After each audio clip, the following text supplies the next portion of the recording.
here are the 9 classes. Well, here's not all the 9 because medical terminology is not on this list, but here's the other 8 that we took. So here's the final grade.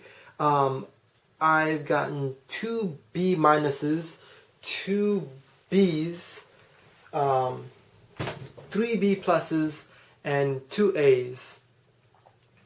And that's not the best of possible results, but considering what I've gone through and dealt with, I'm not upset with myself totally, I guess, because I guess it was my decision to pursue the marriage and whatnot. Everything else wasn't mine, so that was, I guess, my fault. So many times in the middle of the semester, I didn't know if I was going to make it, and I thought about the tremendous amount of loan that was on my shoulder, but not just the loan, but what would it mean if I failed the class and I got kicked out of the program? That's the worst case scenario. But even if I didn't get kicked out of the program, I failed the class and I had to remediate the class, and that would require me to extend my time in the program, even by a semester. That would mean I have failed standing up for my family, standing up for all my friends and everyone that needs me or will need me, by extending, pushing back graduation. I wouldn't be able to be there for them in the fastest way that I could have been. And I gotta tell you, when you fail one of the 3 exams of a class that is worth 30%, you really begin to doubt if you can make it through the program. And that class for me was anesthesia physiology. First exam got a 54%. That was during Dad's heart attack and whatnot. And it was actually on the heart, so if I had studied that better, I would have known more of what was going on. Second exam, I really studied a lot and put in a lot of effort and time, more than any other class. I put my time into this class. I got a 94%. Third exam, which is worth 40%, I got a 92%. So anyway, overall I ended up with a B in the class. What's crazy about that is that some people actually got less than a B, and all I wanted was just to get the 75 and just pass the class, and then get to this touchdown zone, so I could just debrief and collect myself and find myself again, because that is not the type of student I was in undergrad, and nor should it be the type of student that I am post this semester.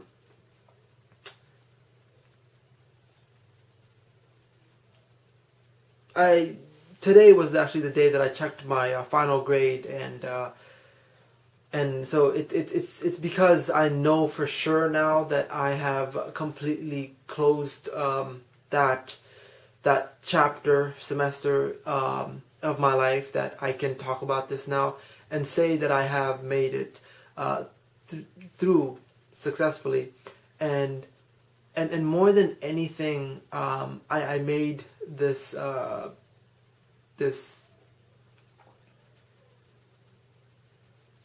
monologue. It's a monologue. I guess it's a monologue.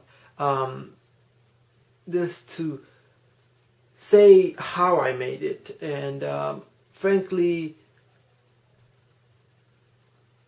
it surprises me still. And as I will try to fall asleep tonight, it will be on my mind how I made it through, and a part of me wants to brag, and a part of me will brag in the late future. Down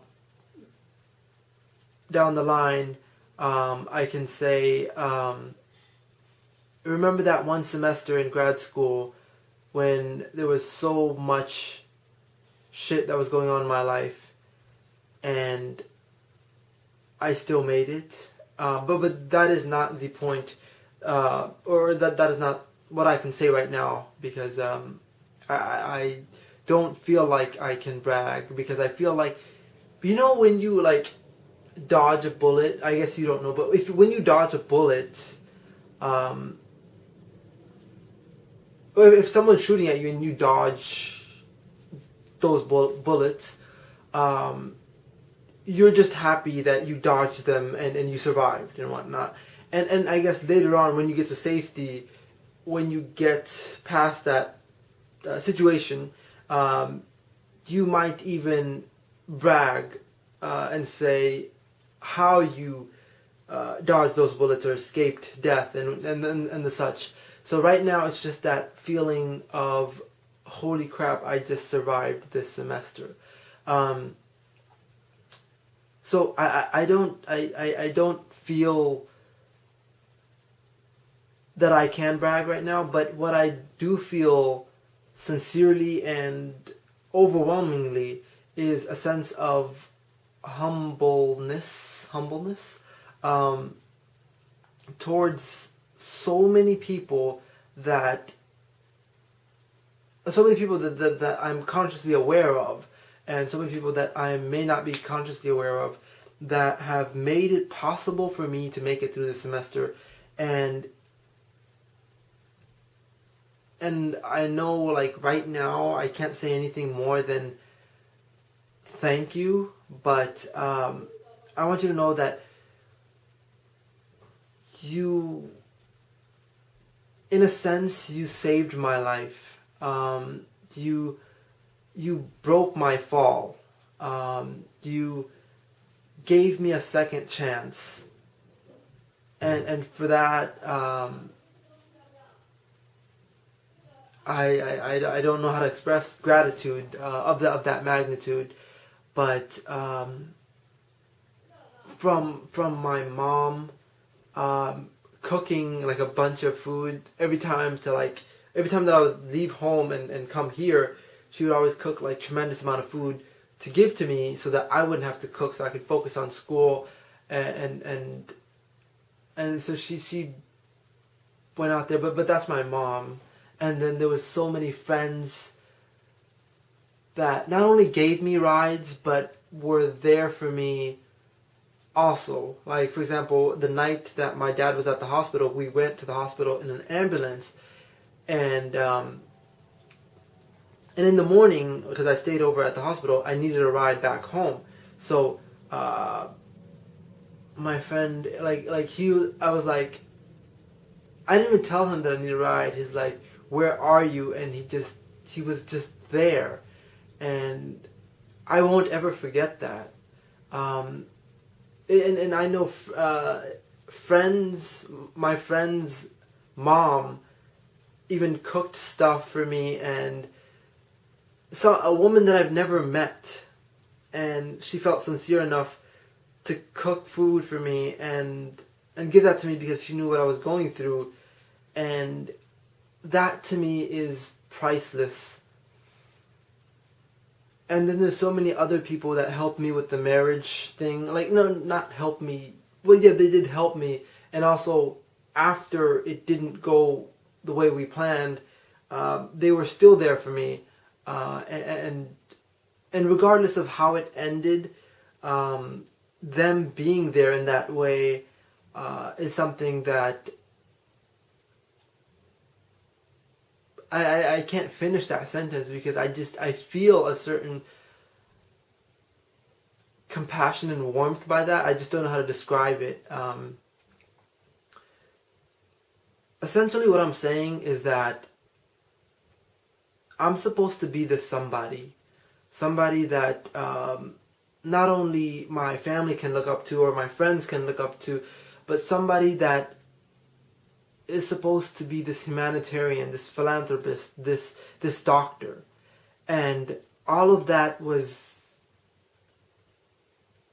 being crushed. All of that was being broken. All those dreams and goals, all those things up there, were dying. And just like you perform CPR, everyone that I know, except my ex-fiance, came together to revive me. And they believed in me when I had doubts about me. And I know I hear this shit on like movies and stuff, but I was actually a part of this right now in my life. And so that phrase that, someone else believed in you when you didn't believe in yourself, that I lived that this semester, and that is something that that'll carry me through a lot more of other things. But overall, I wish I could give everyone a hug for helping me through this I don't know what to call it, semester. I feel an overwhelming sense of gratitude to everyone, and I don't want to ever let you down in the sense of what has transpired this semester. I will be that doctor. I have to be, because I want to be, and I will make every one of you proud. I hope that you stick around to see the fruits of your efforts and everything that you've invested in me. I hope you get to see that multiply over and over and over and over. I know I really messed up this semester, and although the grades just barely cut it, just stick with me for a bit, and I'll make every one of those dreams up there come true, and I'll help you make your dreams come true. I don't know how to thank you for everything you did for me. I swear I wish you could see the times when I cried on the bed, edge of the bed, or so many, I cried so many times this semester. It's ridiculous. By so many times, I mean more than I've ever cried. I hate crying. I really do.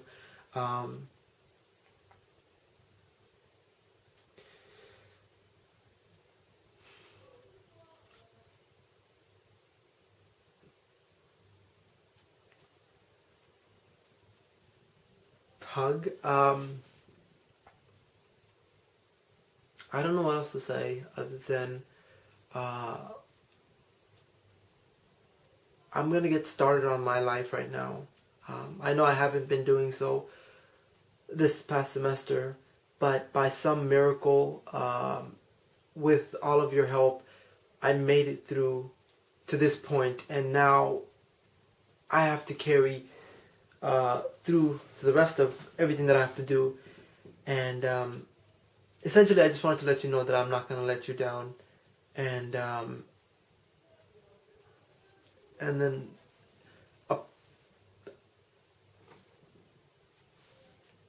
I hope you can appreciate my silence in a way that cannot be described.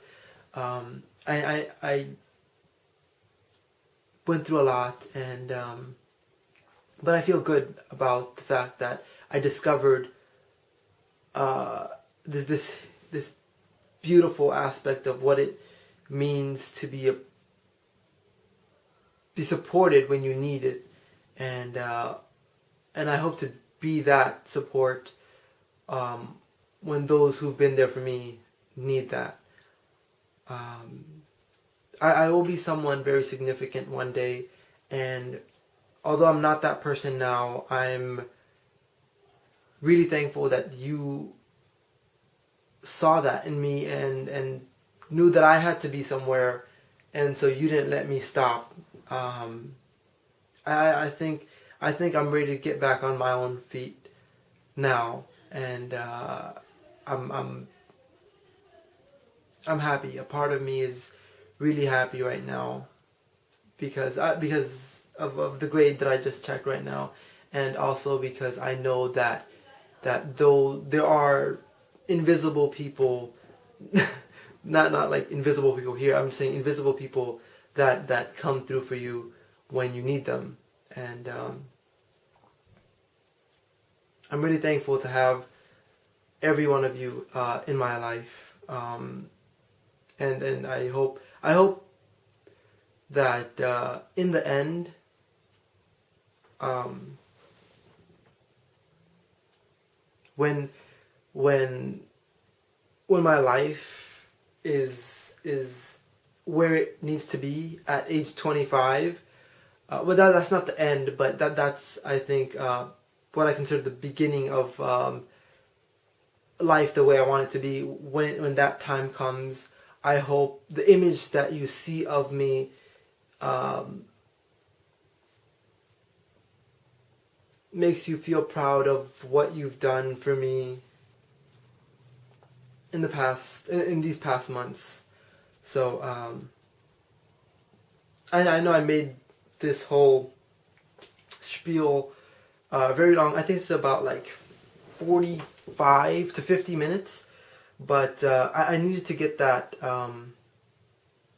out of my system, and I needed to let you know somehow that I don't know if love is a very strong word, but I feel something very strong towards you for just allowing me to get here, for being that bridge to get to the other side, and now I can prosper. So um, I'm probably gonna go away for a while to become that person, to become that fearless me that I've always dreamt that I could be. And every year that's been on my list, on my New Year's resolution, to be fearless. And